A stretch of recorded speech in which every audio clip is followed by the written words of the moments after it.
तो भाइयों, क्या तुम भी JEE या फिर नीट 2027 को टारगेट कर रहे हो तो ये वीडियो तुम्हारे लिए बहुत ज़्यादा इंपॉर्टेंट होने वाला है, क्योंकि स्ट्रैटेजी गलत हो तो मेहनत सही होने के बावजूद रिजल्ट नहीं आता। मैं ये पर्सनली जानता हूँ। आज मैं तुम्हें वो रोड मैप दूंगा जो ड्रॉपर के लिए भी काम करेगा और फ्रेशर के लिए भी। मेजर पॉइंट्स कवर करूंगा, फालतू की बातें नहीं, सीधा काम की बात। तो वीडियो पूरा एंड तक देखना, चैनल को सब्सक्राइब कर लेना अगर ऐसी और वीडियो चाहिए, वीडियो को लाइक कर देना एंड कमेंट्स में बताना अगर कोई डाउट हो। तो लेट्स बिगिन। तो यार, मैंने आपके लिए इस वीडियो को टोटल 5 सेक्शन में डिवाइड किया है, जिसमें आपको शुरुआत से लेकर एंड तक सब कुछ गाइड करने वाला हूँ कि आपको कौन सा रूटीन रखना है, कैसा रूटीन रखना है, कैसे पढ़ाई करनी है, कितने घंटे पढ़ाई करनी है और किस में ज़्यादा फोकस करना है, सब कुछ बताऊँगा ताकि जब आपका एग्जाम पास आ जाए तो आपको ज़्यादा मेहनत नहीं करनी पड़े। तो प्रॉपर हम लोग सबको साथ में लेके चलेंगे, तो वीडियो पूरा एंड तक देखते रहना। तो लेट्स बिगिन अगेन। तो यार, सबसे पहले हमारी जो कैटेगरी आती है वो ड्रॉपर वर्सेस फ्रेशर। पहले एक बात इंपॉर्टेंट, ड्रॉपर और फ्रेशर की सिचुएशन अलग अलग होती है, स्ट्रैटेजी भी अलग होगी। अगर तुम ड्रॉपर हो तो तुम्हें सिलेबस ऑलरेडी पता है, ये तुम्हारा सबसे बड़ा एडवांटेज है। प्रॉब्लम कंसंट्रेशन की नहीं, कॉन्फिडेंस की है। पिछले साल जो गलतियां हुई उन्हें आइडेंटिफाई करो, वीक चैप्टर्स की लिस्ट बनाओ आज ही।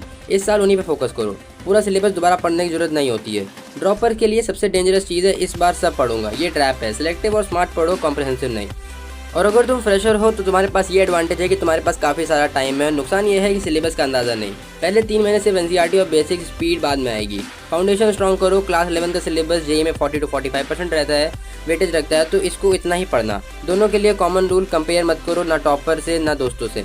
खुद की प्रोग्रेस देखो, स्लोली ग्रो अप करोगे तो आपको भी अच्छा लगेगा आपकी प्रोग्रेस देखते हुए। तो यार, बात कर लेते हैं सब्जेक्ट प्रायोरिटीज़ की। चाहे आप JEE के स्टूडेंट हो या फिर नीट के, कौन सा सब्जेक्ट आपको सबसे पहले करना चाहिए। तो बात कर लें अगर JEE की, तो सबसे पहले फिजिक्स करो, क्योंकि फिजिक्स JEE में नहीं कंसेप्चुअल आती है, रट्टा नहीं चलता। अगर कंसेप्ट क्लियर है तो फिजिक्स स्कोरिंग सब्जेक्ट बन जाता है। न्यूटन के लॉज, इलेक्ट्रोस्टैटिक्स, मॉडर्न फिजिक्स, या 3 एरिया सबसे ज़्यादा वेटेज वाले हैं, हिस्टोरिकली प्रूवन है। केमिस्ट्री सेकंड नंबर पे आती है। 3 पार्ट्स में होती है ये, physical chemistry, organic chemistry, inorganic chemistry. Physical में फॉर्मूलाज हैं, प्रैक्टिस से आता है। ऑर्गेनिक में रिएक्शंस याद करो, मैकेनिज्म समझो। इनऑर्गेनिक सिर्फ NCERT, कुछ नहीं। केमिस्ट्री फास्टर स्कोर इंप्रूव करने वाली होती है, इसलिए भाई इसको जरूर पढ़ना। देन थर्ड आती है हमारी मैथ्स, बट डेली प्रैक्टिस करना कंपलसरी है। मैथ रेस्ट होती है एक दिन छोड़ने से। कैलकुलस, अलजेब्रा, कोऑर्डिनेट ज्योमेट्री, ये 3 एरियाज मैक्सिमम मार्क्स लाते हैं। रोज कम से कम 5 से 6 प्रॉब्लम सॉल्व करो, चाहे कुछ ना पढ़ो। नीट के लिए बात कर लें तो बायोलॉजी सबसे ज़्यादा पहले पढ़ो, क्योंकि बायोलॉजी भाई सबसे ज़्यादा स्कोर वाली होती है। नीट में सबसे ज़्यादा भाई 360 मार्क्स की बायोलॉजी आती है, I guess. NCERT biology line by line याद होनी चाहिए, डायग्राम तो ना खुद, ये एक हैबिट नीट क्रैक करवा सकती है। केमिस्ट्री बात करें, देन केमिस्ट्री में सेकंड नंबर पे। नीट केमिस्ट्री रिलेटिवली ईजियर है JEE से। NCERT से 80% क्वेश्चन आते हैं, रेफरेंस बुक की ज़्यादा जरूरत नहीं है। फिजिक्स थर्ड नंबर पे। नीट फिजिक्स की कंसेप्चुअल नहीं है, जितना JEE का फॉर्मूला बेस्ड है, फॉर्मूलाज क्लियर करो, क्वेश्चन सॉल्व होते हैं। सेल्फ स्टडी वर्सेस कोचिंग की बात कर लें, ये डिबेट बहुत पुरानी है और मैं तुम्हें ऑनेस्ट आंसर दूंगा। कोचिंग कब काम आती है? जब तुम्हें स्ट्रक्चर चाहिए, जब घर पे डिस्ट्रैक्शन ज़्यादा हो, जब डाउट सॉल्विंग की जरूरत हो रेगुलरली। कोचिंग एक सिस्टम देती है, schedule, discipline, peers. Self study कब काम आती है? जब तुम सेल्फ डिसिप्लिन है, जब कोचिंग की फीस अफोर्ड करना मुश्किल हो, जब तेरी पेस कोचिंग से अलग हो, या फिर तुम जैसे धीमे पढ़ रहे हो, कोचिंग में तेज कोर्स चल रहा हो, तब सेल्फ स्टडी काम आती है। बहुत फास्ट या बहुत स्लो। इंटरनेट पे आज अनअकैडमी, PW, खान सर, सब फ्री है, कम पैसों में पढ़ा रहे हैं। ऑनेस्ट रियलिटी, IIT टॉपर्स में सिर्फ सेल्फ स्टडी वाले भी हैं, कोचिंग वाले भी हैं। तुम्हें कौन सा IIT टॉपर बनना है ये तुमको डिसाइड करना है। तुम्हारी मेहनत दिलवाती है, कोचिंग से एक टूल है, नॉट अ गारंटी।